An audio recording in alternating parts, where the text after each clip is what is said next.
Whoever's coming out of the spring as a 1 will probably be going as a 1 into the fall. So the guys that have been at linebacker with Braylon Mitchell, Dante Carr, and Lake, those guys have been working with the 1s pretty much consistently through the majority of spring.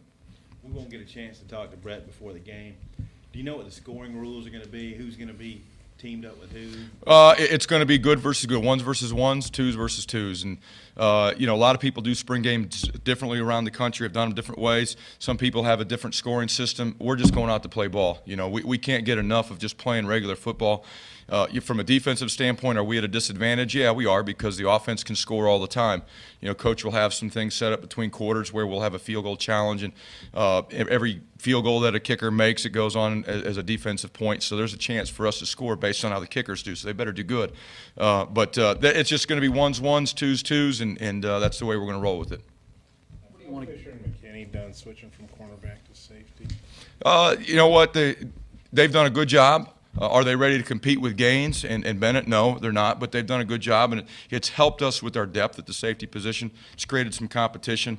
Early on they were doing pretty well because we didn't have a lot in, but once we started to get more volume with the package, mentally they struggled a little bit, but I think in the long run it's going to be the best for them and the best for us. Ideally, what do you want to get out of a spring game? I mean, just another practice, want to improve, or is there more to it because it's a little more pomp and circumstance? Well, right now as a new staff, the biggest thing that we haven't been able to see our kids is in a situation with fans out there. It's been closed to the public. We're hoping for a great crowd. We'd love to have a record crowd out there with the new staff and give our kids a chance to play in front of a crowd and get juiced up a little bit. But we want to see how they handle that situation, because it's one thing to go out here in the empty stadium, go in the indoor and practice. It's a whole nother when you got to go out there in front of people and a lot of eyes on you, and then you got to be able to get a line, communicate, and execute the calls. And we want to see how kids handle that situation. Brett talked about the other day about the 1s going against the 1s all spring and how beneficial that has been. What's your take on that? I love it. I wouldn't have it any other way. The only way you're going to get good is going against good people. And if you constantly go, you're good guys against the backups or whatever, you're not going to go against the best people, and you're not going to get better. And, he established that at Wisconsin. We did goods all the way through the week. Even on Thursday practices, we did good versus good. Leading up to a game, and it'll be no different here. But to me, it's the only way that you can get better. You've heard the saying, iron sharpens iron, and that's the way, we approach it. And we've gotten better on both sides because of it. What is it about Carr that's impressed you guys? Because he's a guy who really couldn't get on the field the first couple of years here. Well, from what I've understood, the 3 linebackers that are going with the 1s right now, none of them have really played. And, we said this from the start when we got here. We don't care what anybody's done in the past. It's a new slate for everybody. We're going to judge you based on what you do since our time is here, and he's done a great job. Does he have a long way to go? Absolutely. Again, like I said before, I'm not going to stand up here and tell you we're ready to play a game by any means or that we're any good. We're better, a lot better. He's a lot better. He has shown a presence out there at the Mike linebacker position. He's communicating better. He's trying to become a student of the game. He's becoming a more physical linebacker, and all those things are making him better, and they're making us better. If you don't have a Mike linebacker right down the middle of the defense, you're going to be in trouble. And he's made drastic improvements. Atiga's made drastic improvements.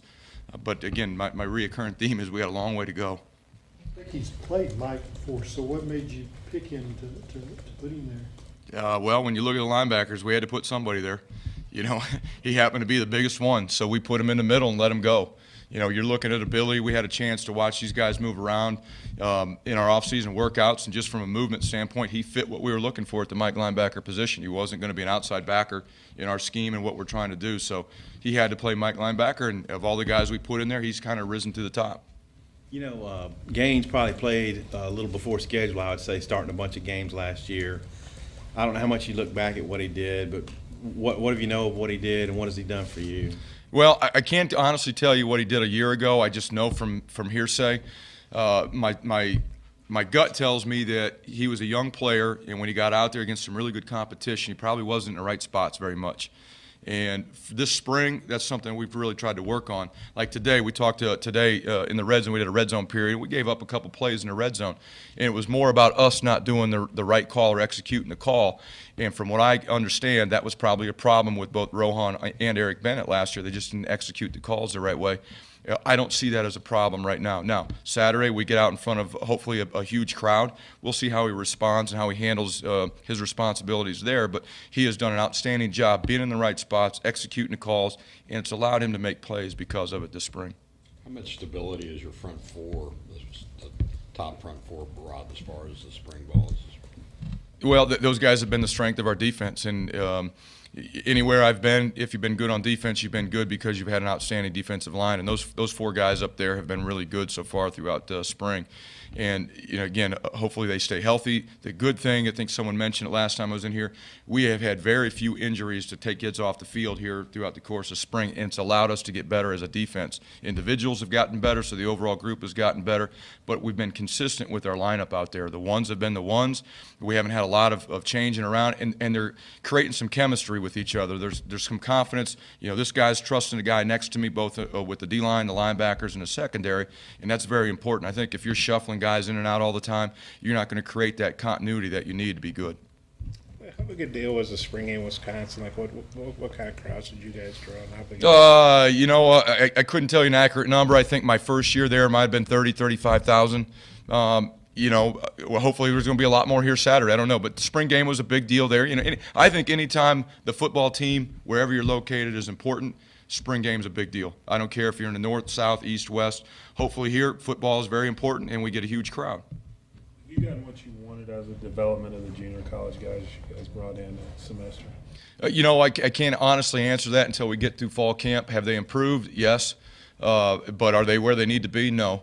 Now, if they weren't here this spring, would they have a chance at all to even compete? Probably not.